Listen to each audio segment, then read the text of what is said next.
അമ്മയെ കാണാൻ ഞങ്ങളെയൊന്നും അനുവദിച്ചില്ലെങ്കിലും ഡോക്ടറും സിസ്റ്റർമാരും അമ്മയെ നന്നായിട്ട് പരിചരിച്ചു അല്ലേ? പരിചരിച്ചു കാണും. അല്ലെങ്കിൽ ഞാനിപ്പോ ഇങ്ങനെ ഇരിക്കില്ലല്ലോ. എനിക്കൊന്നും ഓർമ്മയുണ്ടായിരുന്നില്ല. ഓഹ്, ഇതെന്റെ രണ്ടാം ജന്മമായിട്ട് എനിക്ക് തോന്നുന്നേ.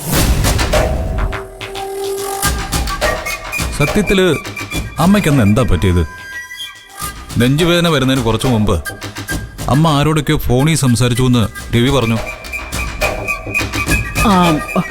അത് പിറ്റേന്ന് മഞ്ചാരിയുടെ കല്യാണമായിരുന്നില്ലേ? അതുമായി ബന്ധപ്പെട്ട് ഞാൻ ആരോടൊക്കെ സംസാരിച്ചു. ആ സമയത്ത് അമ്മ ഏറ്റവും കൂടുതൽ സംസാരിച്ചത് ഗോകുലുമായിട്ടാ.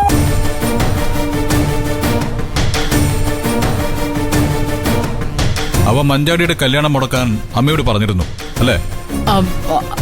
അതെങ്ങനെ നീ അറിഞ്ഞേ? അമ്മ വിളിച്ച നമ്പറിലേക്ക് ഞാൻ തിരിച്ചു വിളിച്ചു. അപ്പോ ഗോകുല് തന്നെയാ എന്നോട് പറഞ്ഞത്.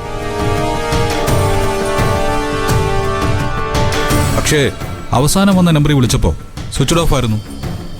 ഇപ്പോഴും അത് സ്വിച്ച് ഓഫ് തന്നെയാ. അതാരായിരുന്നു അമ്മേ?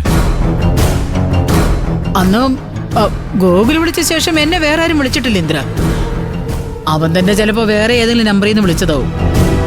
അല്ലാതെ വേറെ ആരെങ്കിലും വിളിച്ചതായിട്ട് ഓർമ്മയില്ല.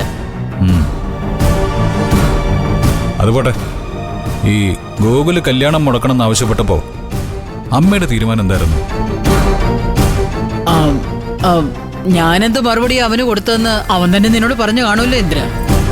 ഗോകുല് പറഞ്ഞത് മഞ്ചാടിയുടെ കല്യാണം മുടക്കാൻ അമ്മ തയ്യാറായില്ലെന്നാ. എങ്കിലും അത് തന്നെയാ സത്യം. പക്ഷേ കല്യാണം മുടക്കുന്നതിനെ ഞാനിത്